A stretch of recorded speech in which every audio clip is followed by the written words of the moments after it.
NFL Week 6 DFS Plays and Fades podcast. I'm your host Tommy, aka Millsy, and we're just going to go through each game, break it down from a DFS standpoint using Draftkings pricing. Main slate only, the 1 and 4 o'clock games. Before we get into anything though, had a couple unfortunate events happen over this the past week. A tragedy on Saturday, and something I just found out about 2 days ago. My neighbor in the complex I live in, one neighbor passed away. He was in his 60s, and I hadn't seen him for a bit, and I thought maybe he went on vacation or something, and found out he had passed away. And then on Saturday, my other neighbor passed away, which happened in my arms. So that one, I'm still kind of getting over that one a little bit. But just wanted to say rest in peace, Doug, and rest in peace, Rick. I just wanted to give a little shout out and give a little moment of silence for him. So quick moment of silence. And looking ahead to the NFL Week 6, a little bit of a weird slate to me. We don't have too many games with these crazy high totals that we've seen. There's maybe about 3 games where I think most of the ownership is going to be centralized, so to speak. So without further ado, we're going to hop right into it, and we'll start off with the first game with Tampa at Atlanta. This is one of those games I was talking about that I think is going to garnish most of the ownership. I do have a couple stats on this game that before we get into anything, I'll throw out there. Well, I'll go by position, and one of those stats is about quarterbacks. So right off the bat with Jameis Winston, actually he's fared really well against Atlanta in his career. In his 5 career games, he's got 12 touchdowns to 2 interceptions. His last 3 games versus Atlanta, his last 3 games versus Atlanta, he's got 3 touchdowns or more. He's averaged 26.6 fantasy points per game, team points per game in that span of those 3 games. So he's got 3 touchdowns or more. They're averaging over 26 points per game. He's got 1 game at Atlanta in the last 3 years, which was a win for the Bucs. He was 23 of 32 for 281 yards, 4 touchdowns, and 1 interception. As we know, this Atlanta defense has been bleeding fantasy points to quarterbacks and wide receivers. Big part because safety Keanu Neal's done for the season. So I actually think Jameis Winston's in play here. I like Jameis Winston a lot, and 5,800 in one of the highest total games on for the entire week. It's a good way to get exposure to this game. I'm not sure if many people are going to go the way of Jameis Winston because he, hasn't played a full game yet. But they're coming off of a bye week. As I had mentioned this with the stats about him, he's played really well against Atlanta in his career. So I think that's a good cheaper way to get exposure to this game. On the flip side, Matt Ryan, in the last 2 years versus Tampa Bay. In 2016, it was a loss, but he was 27 of 39 for 334 yards, 2 touchdowns, no interceptions. Then last year in 2017, the game at home against Tampa Bay, they won. He was 26 of 35, threw for 317 yards, 1 touchdown, no interceptions.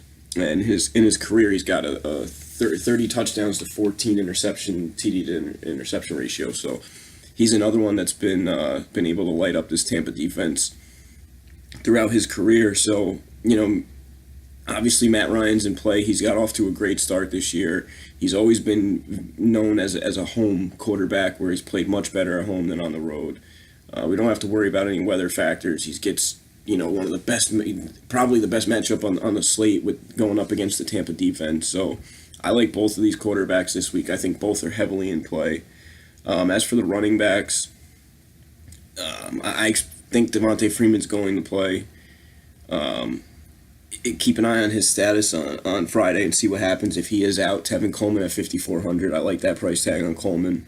On the flip side for Tampa, I'm personally going to avoid their backfield as a whole. They're kind of distributing. Ronald Jones was finally active, so now they're going to get him involved. Excuse me. So they're going to be distributing carries or touches between two, potentially even three running backs with Jacquizz Rodgers and Peyton Barber. So to me, it's just a situation to avoid. There just isn't much in terms of fantasy goodness there. Flipping over to wide receiver, a quick note on Mike Evans.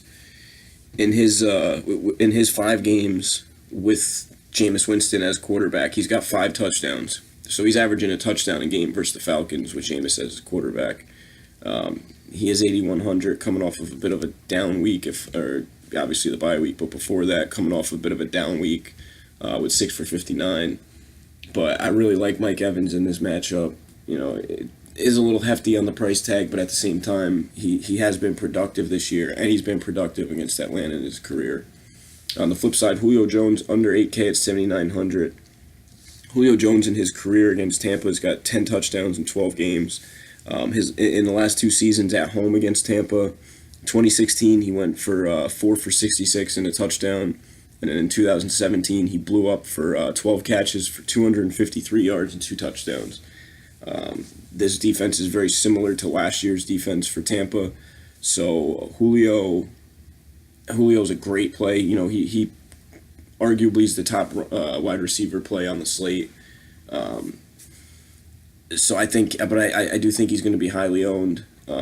Calvin Ridley at 6,300. If you want to fade Julio, if you don't think Julio is going to live up to expectations, you want to still get some exposure to this game, but you want to fade the chalk. Calvin Ridley's a solid play. Deshaun Jackson's been a home run threat.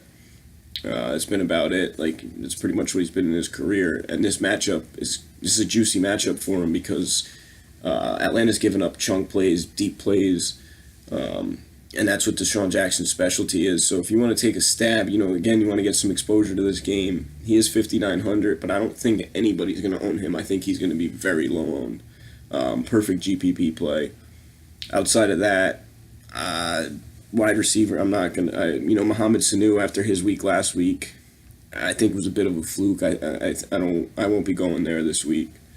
As for the tight ends, Cameron Brate's at 3,700. OJ Howard's questionable, more likely doubtful.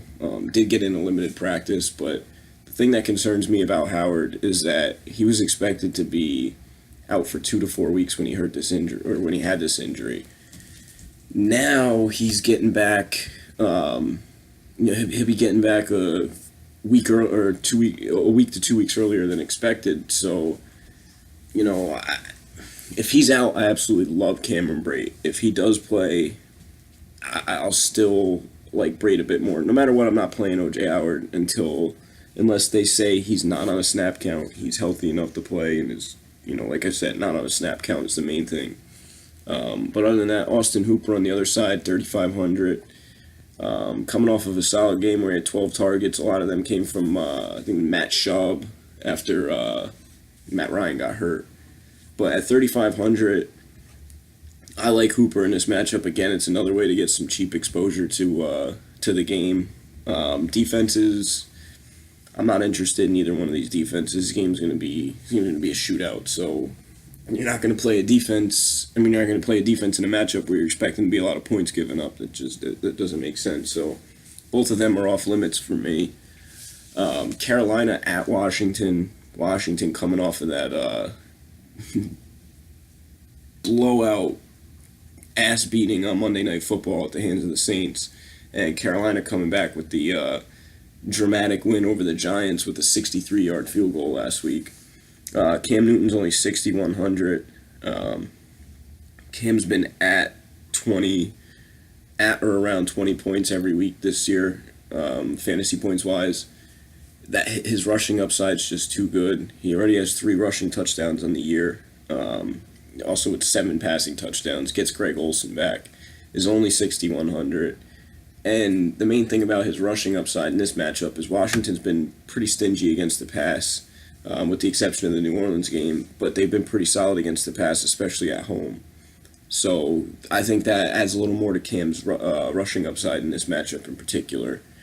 On the flip side, Alex Smith, I'd rather pay the 400 up for Jameis Winston in a better matchup.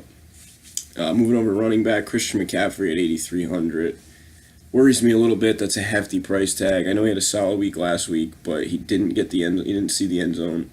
He did. He had a receiving touchdown last week. That's right. In terms of rushing, he has no rushing touchdowns on the year. Last week was his first touchdown. So the touchdown upside hasn't really been there with him, but the amount of touches have been encouraging. He had a game where he had 14 catches, had another game where he had 28 carries. So no matter what, he's touching the ball. Like Ron Rivera had said, they want to get him the ball around 22 to 25 at minimum a game, and that's right around where he's at, between 22 to 25 each game. So, at 8,300 is a bit of a hefty price tag with someone who has one touchdown on the year, but and Greg Olsen coming back will take away some of those short passes from him. But I still think you have to have some exposure to McCaffrey just because of the amount of times he does touch the ball. On the flip side, Chris Thompson and Adrian Peterson are questionable. I think both are going to play, but Chris Thompson, to me, not in play this week. He's more of a passing game matchup back, so to speak. Like last week was one of those good matchups for him because it was just the way it panned out was going to be a lot of passing in that game. Whereas this game I expect to be a bit slower, and Adrian Peterson be used a bit more. I know he's questionable, but I do expect him to play. So, just keep an eye on both of them and see what happens. Moving over to wide receiver, Devin Funchess. To me, I'm not playing Funchess. I'm not really interested in any wide receivers in this game at all, to be 100% honest. Funchess's targets go down by 2 or 2.5 when Greg Olsen is on the field compared to when Greg Olsen's out. So that transitions into tight end. Greg Olsen's 4,300. The only thing that worries me about Olsen is with this injury, he could aggravate it, and that's it. He's done for the day and potentially done for the season. So I'm not going to go too heavy with him. I will have some exposure to Greg Olsen, but I'm not going to go crazy. I really like Jordan Reed this week because I think they try to make him a focal point of the offense after last week. He did only have 2 targets. It's no coincidence that they get blown out 43-19 and can't sustain a drive, and Jordan Reed has 2 targets and 1 catch. So I think this week they make him more of a focal point of the offense. I think he's a prime rebound candidate this week, and I think because of last week's performance, he's not going to have too much exposure or ownership. Defensively, if you want to take a stab with either one of these defenses, I don't mind it. I like the Panthers' defense a little better than Washington's in this matchup, but I think this game's going to be a little bit low scoring. So I think both of these defenses are in play. And we could see, an interception or 2 from each side, a couple sacks from each side, and then giving up between 17 to 20 points. So, for 26 and 2,400, that's not bad. Next up, Seattle at Oakland.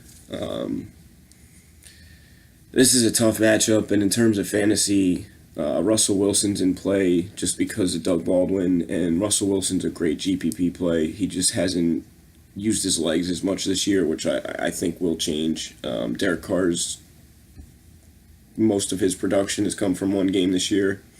That was at home against Cleveland.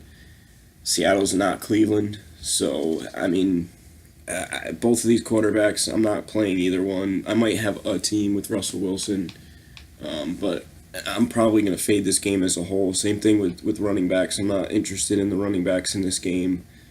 Seattle's kind of divvying up carries now between Chris Carson, Mike Davis, and Penny's kind of fallen out of favor a bit. As far as wide receivers, I do like Tyler Lockett. I think it's time to consider him seriously each week, even with Doug Baldwin back. He's got 4 touchdowns in a year in 5 games. So even with Baldwin back last week, he had a touchdown. The only thing that worries me about Tyler Lockett is he doesn't see consistent targets. He doesn't see the he doesn't see the volume we like in terms of 8, 9, 10 targets a game. At most you're going to see from him is 7 or 8. If this game does shoot out a bit, I mean, it does have some sneaky shootout potential a bit. So Tyler Lockett, Doug Baldwin, decent GPP darts. The same thing on the flip side with Amari Cooper and Jordy Nelson. Not targeting either one strongly. I do it every week because he's going to hit one of these weeks. He's going to catch one of these deep balls for a touchdown. One of these weeks he's going to hit, and it's Martavis Bryant. He had a red zone target in that Cleveland game that ended up getting picked off. He had 3 targets last week, 7 targets against Cleveland. That was the Miami game where the interception happened. Last week he put up double-digit fantasy points, 11 at 3,400, and had 5 targets. Almost topped 100 yards. Had a 47-yard long catch. So, I always have exposure to Martavis Bryant. I'm a big Martavis Bryant fan. I understand why he's not like a significant part of offenses and whatnot, but he is a decent GPP dart just because he does have that touchdown upside and that big play potential. He could realistically have 3 catches on 6 targets for 100 yards and 2 touchdowns.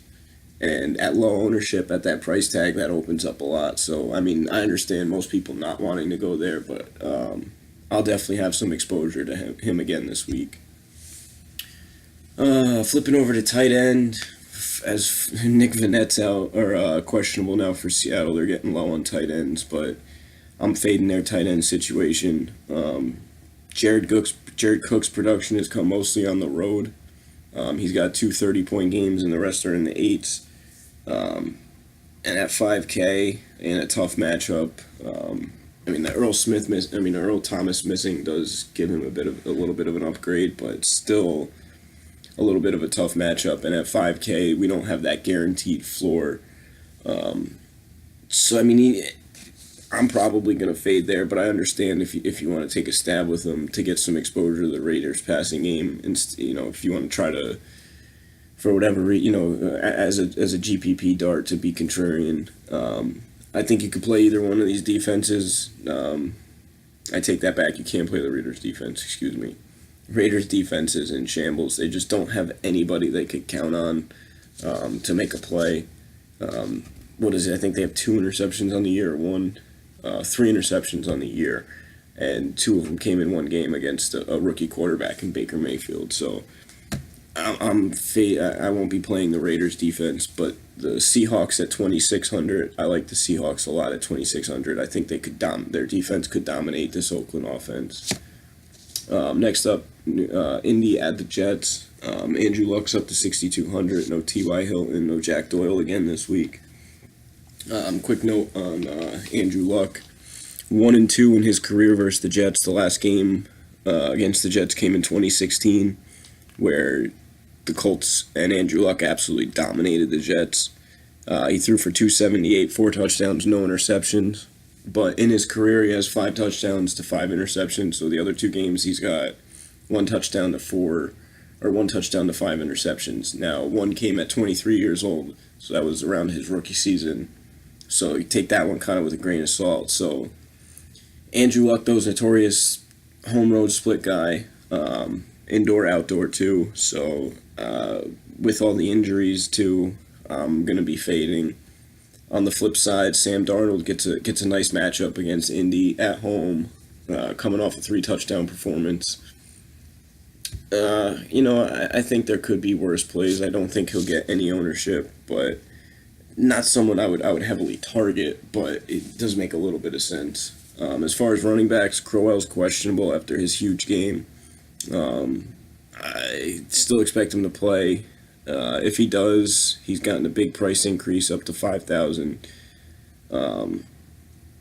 You could go there. It still worries me a bit.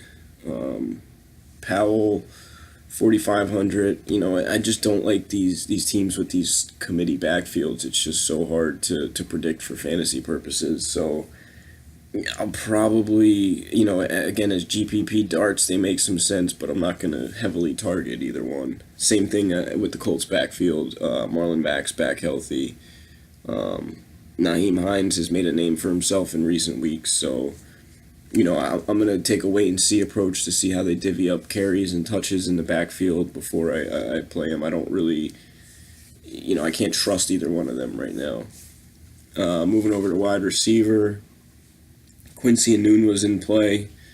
On the flip side, for Indy, if you want to take a stab with Ryan Grant or Chester Rogers, it's not a terrible play. They're 46 and 4,500 respectively.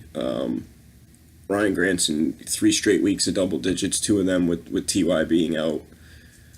So you want to take a shot with Ryan Grant. It's not bad. I don't expect him to have too much ownership. Same thing with Chester Rogers, but Rogers has been seeing he's gotten double digit looks double digit targets the last 2 games. Has 8 catches in both, 1 for 8 for 85 and 8 for 66. No touchdowns, but he has put up 18 and 14. He's been actually a bit more active and heavily featured, or more featured in the offense than Ryan Grant. So Chester Rogers I actually like quite a bit this week. On the Jets side, it's Quincy Enunwa.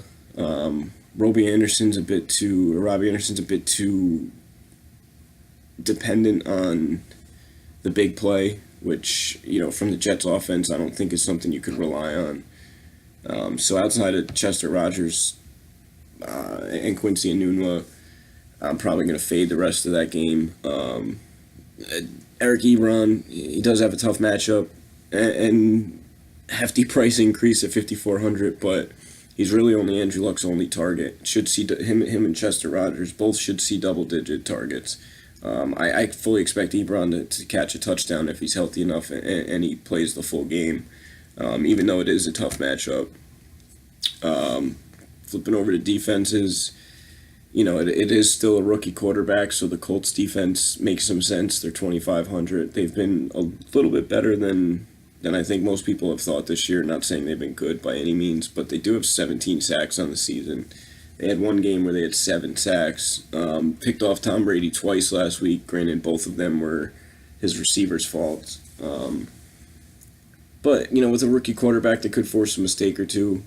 Jets have been pretty turnover prone this year, so I don't mind the Colts at 2,500. The Jets at 2,900, fully in play for me.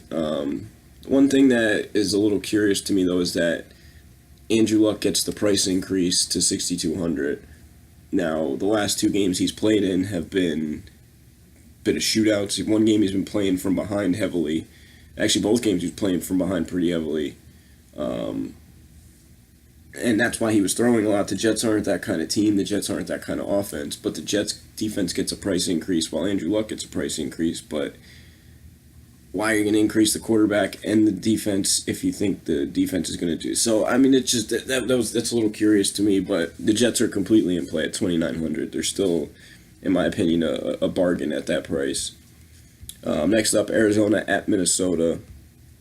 Arizona's been, as we all know, pretty bad this year. They did make the switch over to Josh Rosen from Sam Bradford, which has worked out. They have won a game. They won last week against San Francisco.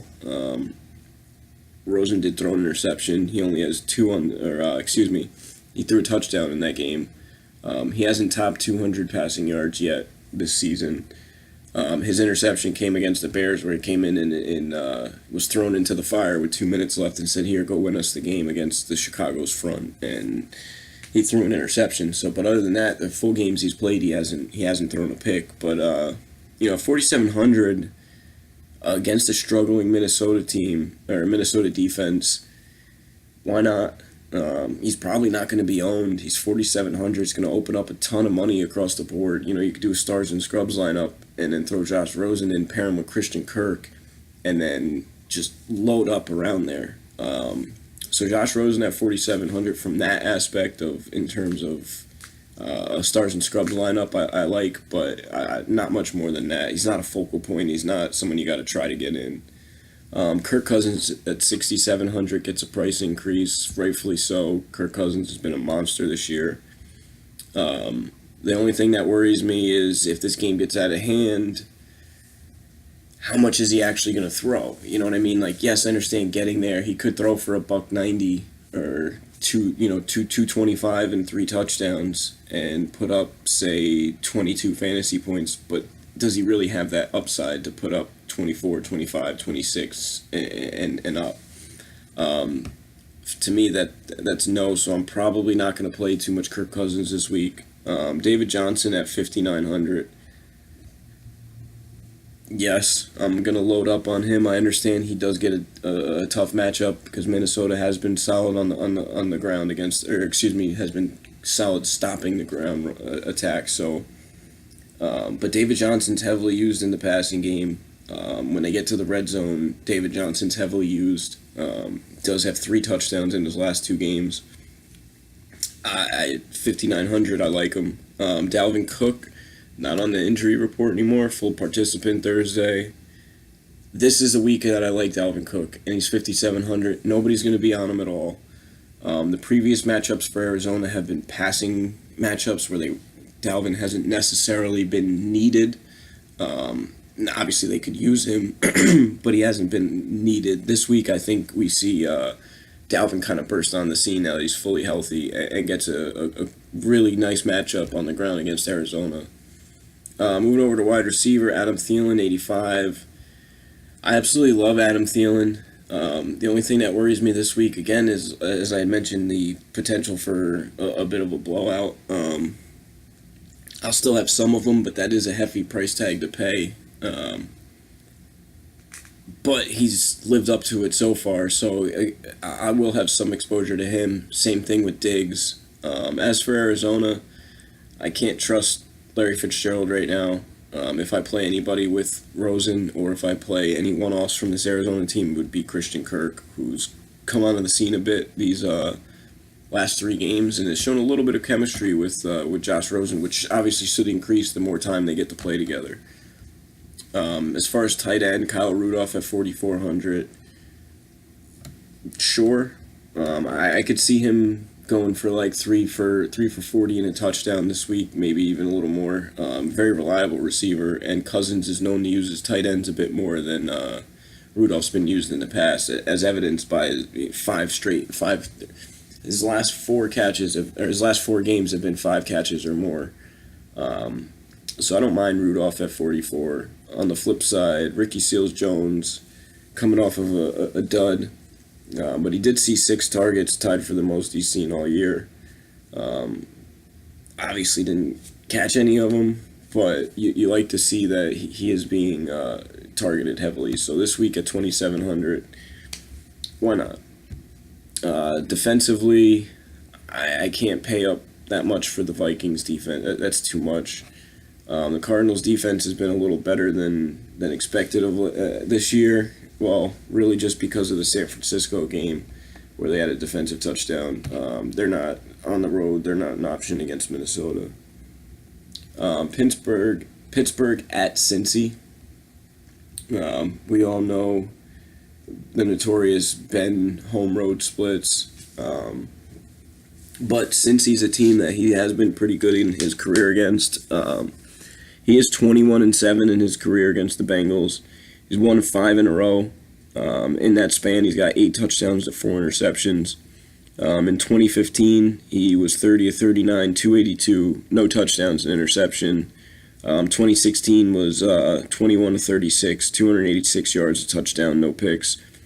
And in 2017, he was 24 of 40, 290, 2 touchdowns, 1 interception. Obviously, the numbers aren't the greatest.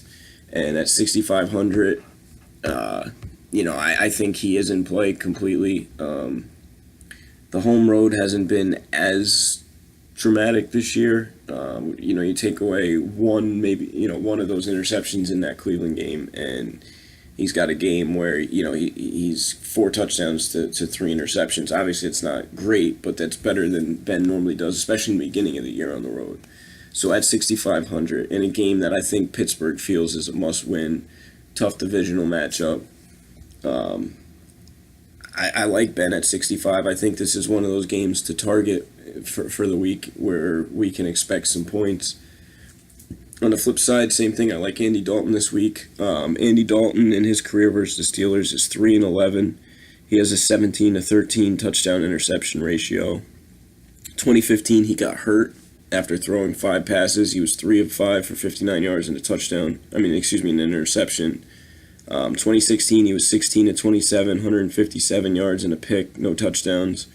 Last season, he was 21-36, 234 yards, 2 touchdowns, no interceptions. All those games were at home against the Steelers. Both of those touchdowns went to A.J. Green last year. This year, he has Tyler Boyd. They have a more established run game with Joe Mixon. I like Andy Dalton as well. I think this game shoots out. I think both those quarterbacks are in play. I think both running backs are in play. Mixon's a bit pricey at 75, but for good reason. He's been a focal point of their offense, getting a ton of catches, involved in the passing game and the rushing game. I like Mixon.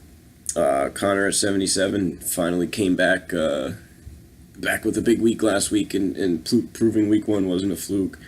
I like him in this matchup too.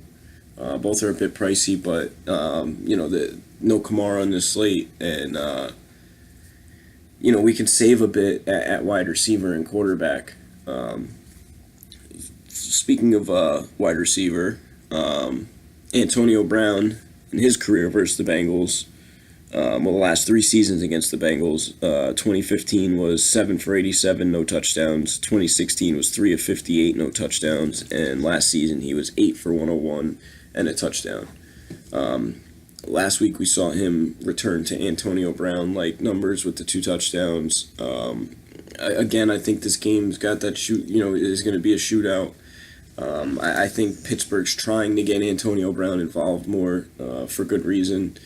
So I like Antonio Brown. I love A.J. Green. Couple numbers on A.J. Green. He's got 8 career TDs in 13 career games versus Steelers. He missed 2016 due to injury, but in 2015 he was 6 for 132 and a touchdown, and in 2017 he was 7 for 77 and 2 touchdowns.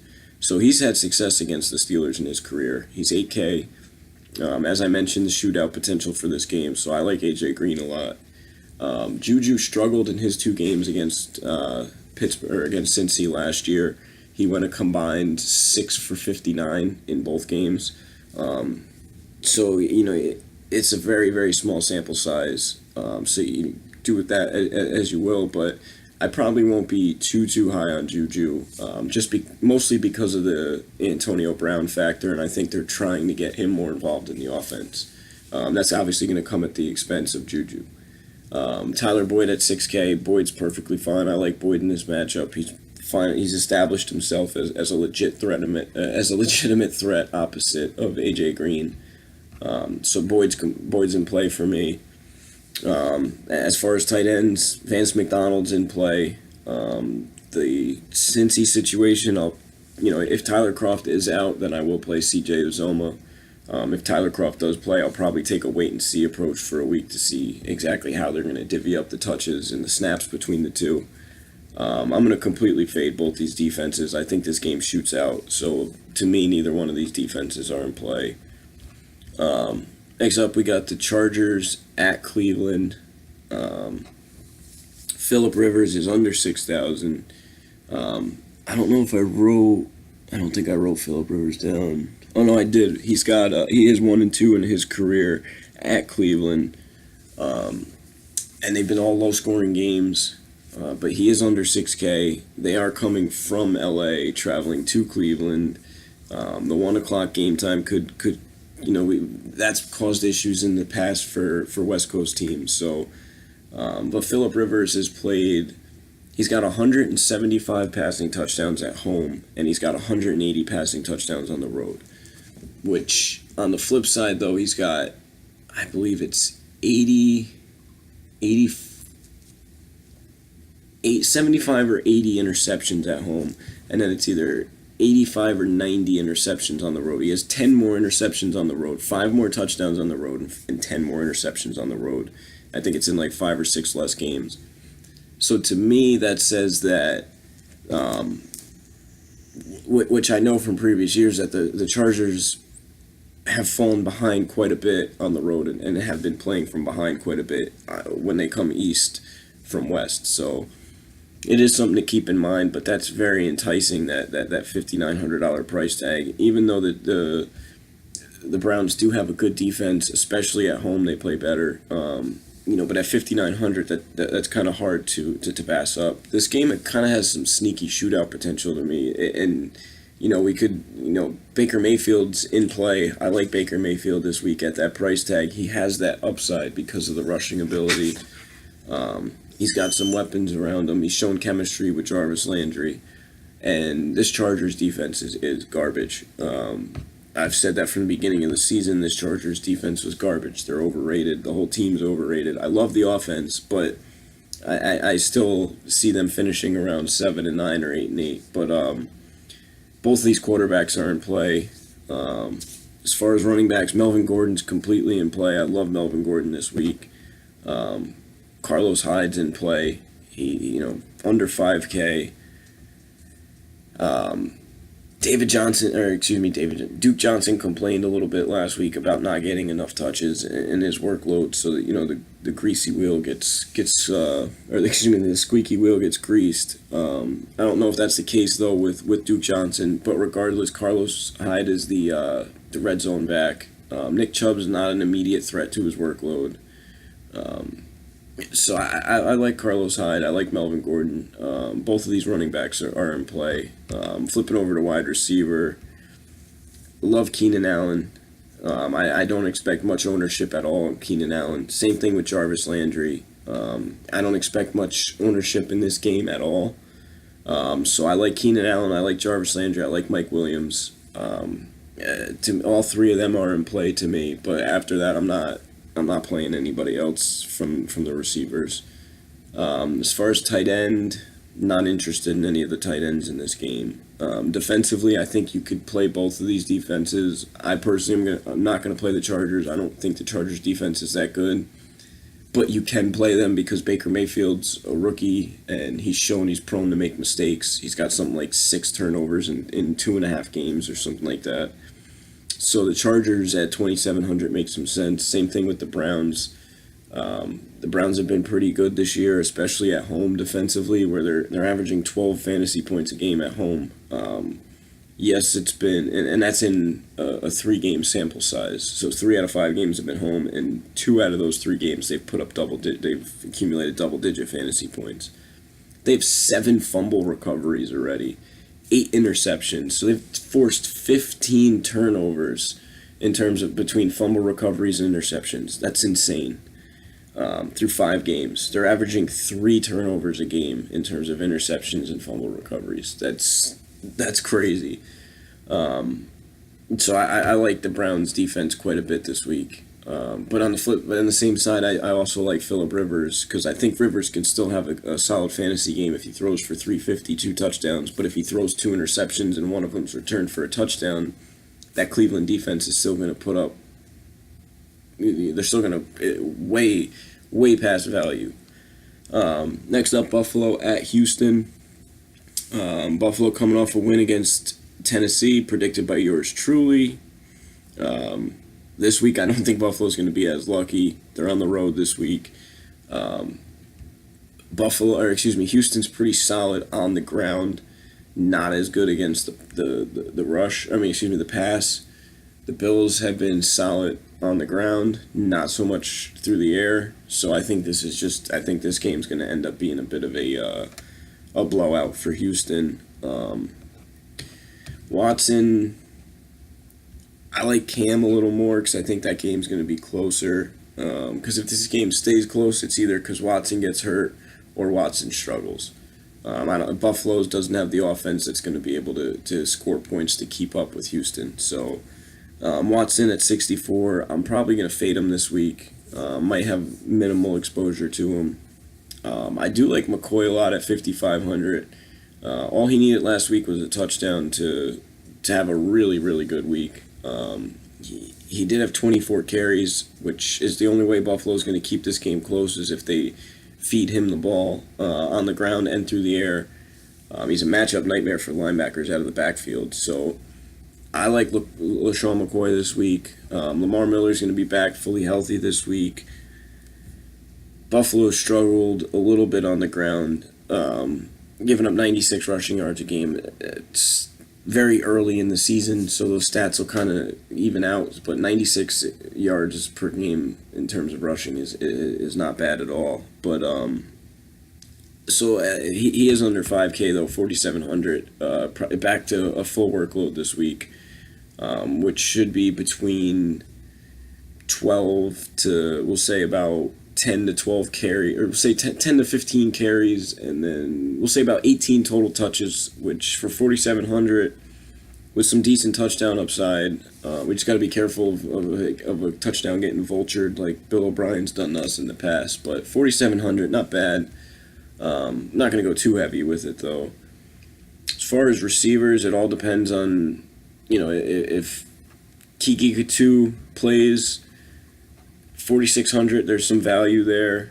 He is playing in the slot, and Buffalo's susceptible to slot receivers, so I like Kiki this week if he plays. DeAndre Hopkins is going to play. He's had the same injury designation every week. Will Fuller, keep an eye on him. I expect him to play, but Will Fuller at 6,800, I can't play him in this matchup. DeAndre under 8K. DeAndre, I will have some DeAndre, but the receiver I like the most is Kiki. Assuming they all play and all the injuries are figured out and whatnot. On the flip side, none of these Bills receivers are in play. I just can't bring myself to try to even figure them out. They're just not seeing enough targets. There's not enough volume in terms of that passing game in general. As far as tight ends, no tight ends in this game, or I'll be playing. If you want to take a stab with the Bills' defense because you think they keep the game close, 2,200 is not going to kill you. I don't expect them to give up negative fantasy points. I don't think they get beat that bad or anything. So you want to take a stab with them, it makes some sense. Chicago at Miami. Mitch Trubisky, last game he played, had that huge game against Tampa where he went and threw for, 6 touchdowns. Gets a tougher matchup against Miami. I think this game stays low scoring. Simply put, neither of these quarterbacks are in play. Jordan Howard, I don't think he's going to be very owned at all. He's 6,500. All he did was get a $300 price increase after he had 11 carries for 25 yards. He hasn't come close to putting up 20 fantasy points yet this year. It still is at 6,500. The Dolphins are beatable on the ground, but Tariq Cohen outrushed him last week. GPP dart, sure, but I'm not going to heavily target him. He is going to have a breakout week sooner rather than later, and it very well could be this week, but it's based off of his production this year. He's not worth the price tag. Tariq Cohen, I'm not really interested in this matchup. And on the flip side for the Dolphins, I will not play either of these running backs. Kenyon Drake's not reliable enough in terms of his workload for what the Dolphins are giving him. Even last week when he went off, he only had 6 carries. It's because he had 7 catches for 69 yards and a touchdown. I'm not going to rely on him getting 13 touches and being able to put up 20 or 30 fantasy points consistently. So it's a fade for me. As far as the wide receivers, Taylor Gabriel went off last week. Honestly, I'm going to fade all the, I might throw Allen Robinson in a team or two, but he's going to likely have to deal with Xavier Howard, so that's a tough matchup for him. I don't think Mitch Trubisky is gonna be that good. I'm likely fading this game as a whole. I just don't like it on either side. Defensively, though, I like both of these defenses, and the Bears are right on that cusp of too much that I like to pay. But at 3,300, and the caliber of this defense, that it's not too much, and they put up double digits in every game this year. So I love the Bears defense. I like the Dolphins defense quite a bit too. I just don't trust Trubisky, and it's on the road in Miami.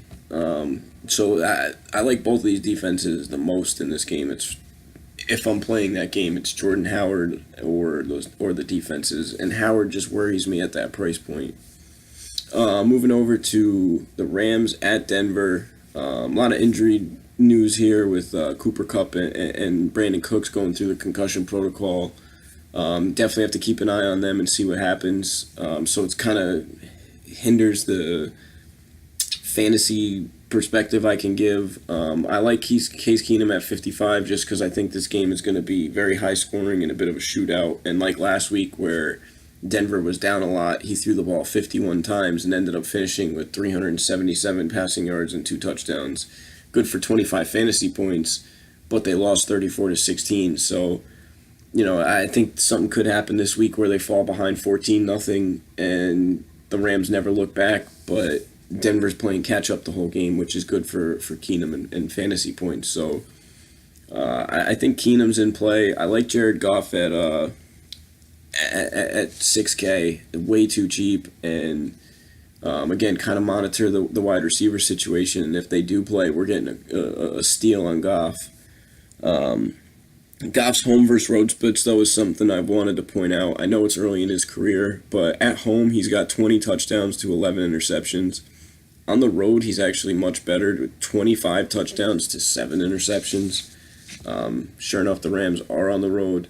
If both of them play, Goff's a must start. If one of them plays, I really, really like Goff this week. If both of them don't play, I still like him, but not to the level I would if the others, if one of those two receivers would be playing. But both quarterbacks are in play to me. As far as running backs, Todd Gurley's Todd Gurley, especially if Cooks and Kupp are out or one of them are out. Could be some more usage for Todd Gurley in the passing game. Gurley's coming off a 3-touchdown game. He's already got 9 touchdowns on the year.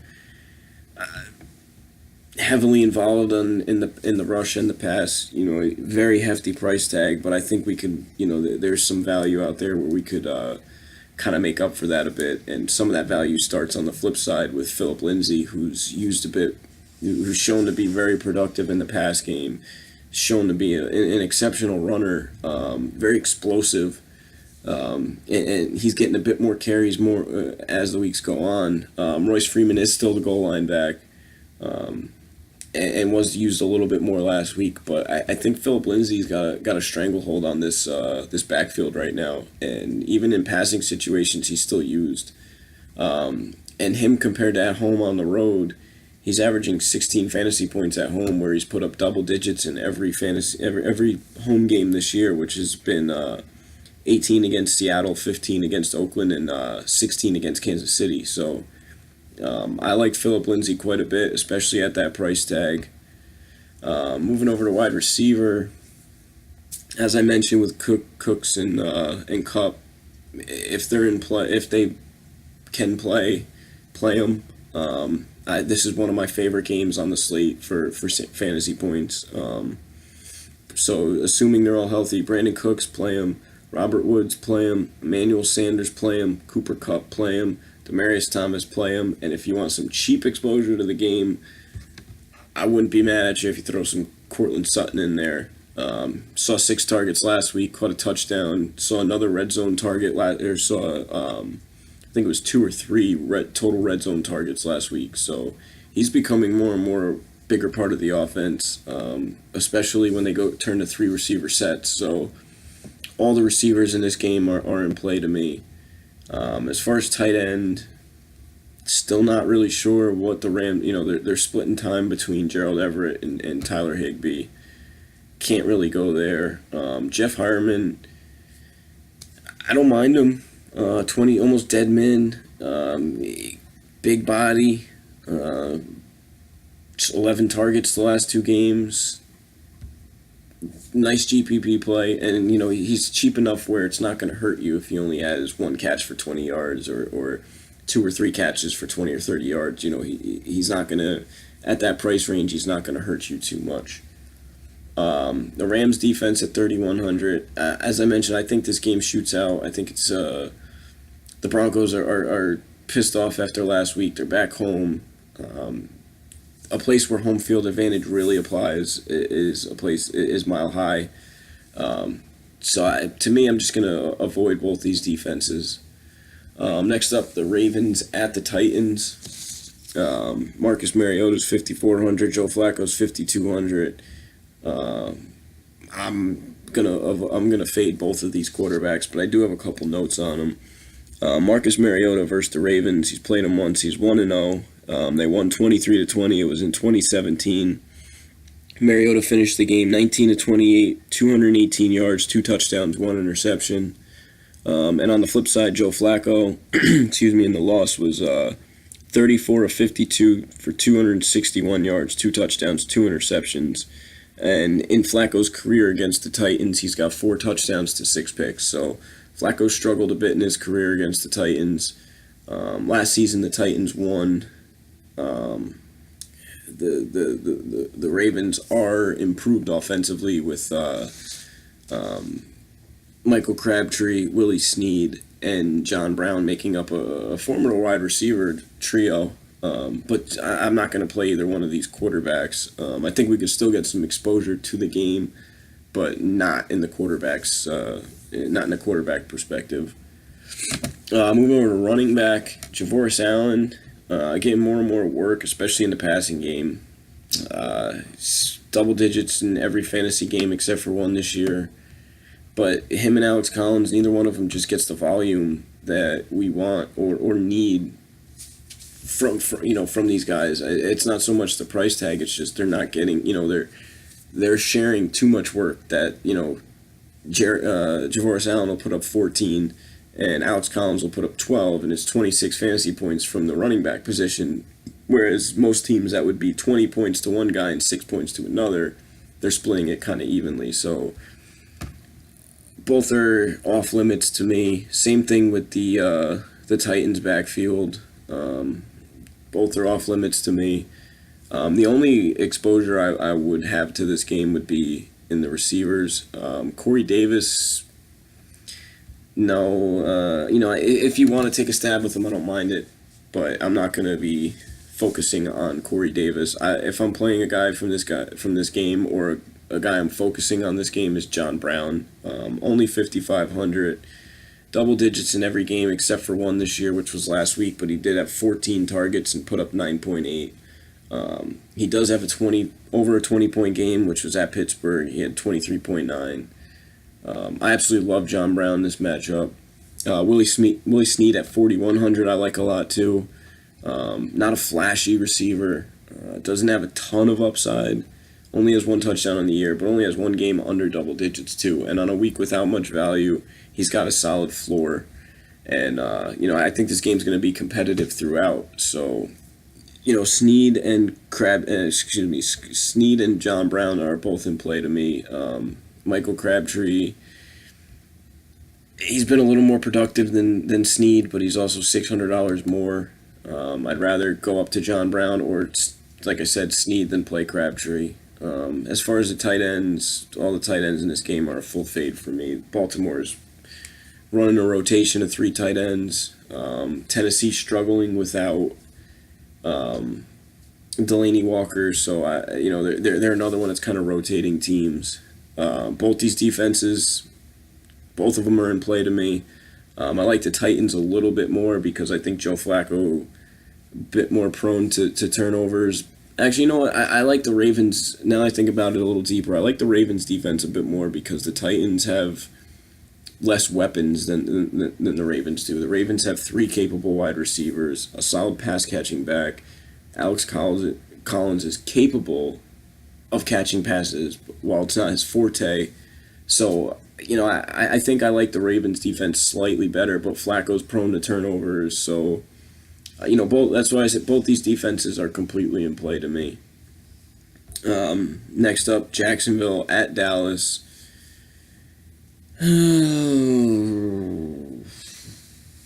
Tough to get excited about this one, but you don't see many quarterbacks that are averaging over 20 fantasy points that are under 6K, and that's the case with Blake Bortles. He does have a tough matchup, and it is on the road. But last week he put up almost 30 fantasy points and had 4 interceptions. He threw for 430 yards and then rushed for a touchdown. He has the rushing ability. He's rushed for over 20 yards, over 25 yards every game this year. Has 1 rushing touchdown. The interceptions last week was a concern, obviously, with the 4. 2 of them were like bad interceptions, but fantasy-wise, that doesn't matter to us. We're looking for that, who's going to get us the most points. Blake Bortles at 5,600 with the weapons around him. I actually like Bortles quite a bit this week. Dak's off limits to me, especially in this matchup. Zeke at 7K. I don't think he'll get too much ownership, but he's going to see the workload. He's guaranteed 20 to 25 touches. He's guaranteed red zone work. He's the passing back. He had 7 catches last week. He had 8 targets 2 weeks ago. He's more involved in the passing game. In fact, he's got a receiving touchdown on the year too, where he's also got 88 receiving yards in that game. So, at 7K, he's not at a price tag where he's going to cripple you if he doesn't, if he puts up a 15 or 18, but he's going to put up double digits assuming he plays the whole game. It is at home, so he gets a slight upgrade in that sense. But at 7K, he's in play. I don't think he'll be too high owned either. And it's Ezekiel Elliott. He has quite a bit of upside.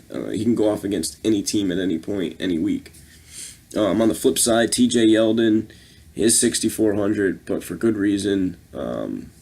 Yeldon's their feature back now. Leonard Fournette's already been ruled out. TJ Yeldon's heavily involved in the passing game, very involved in the run game.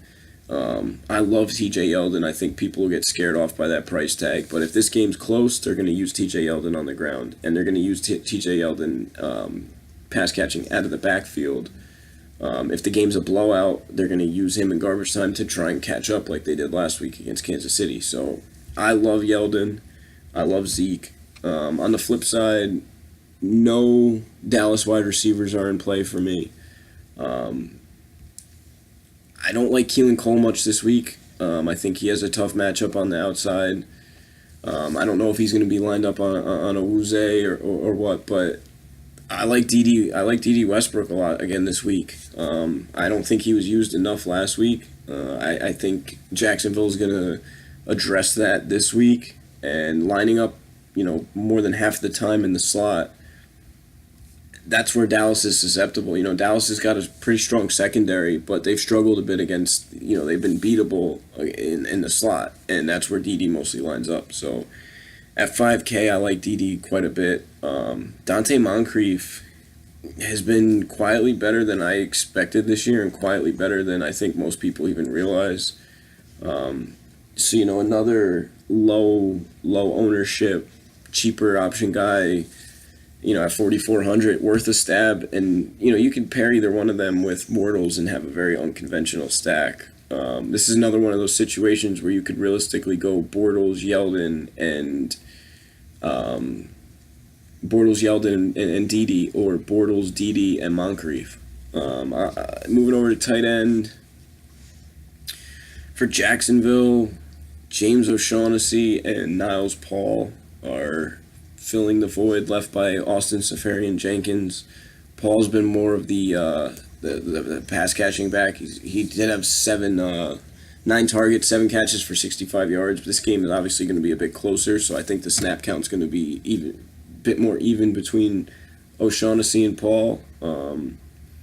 Jeff Swaim for Dallas has been their best tight end, at least most reliable tight end. And to me, he's in play this week. He showed a knack for a big play. The last 3 weeks, he's got a passing play of over 20 yards, of at least 20 yards, and does have a touchdown against Detroit. So Swaim at 2,900, I like him this week, and I don't expect much ownership on him. Flipping over to defenses, Jaguars at 36. I like this matchup for him because Dak struggled this year as it is. Now he's got to play a top defense. Same thing with the Cowboys. Bortles is prone to turnovers. Their defense is pretty good, and they're at home. So, both of these defenses are in play to me. Jaguars I won't have too much of because I don't like paying up that much for defenses. But the Cowboys at 23, I think, are a bit underpriced. But yeah, that's going to do it. Just want to wish everybody the best of luck this week. Again, rest in peace to Doug. Rest in peace to Rick. Best of luck, and go Jets. See you in week 7.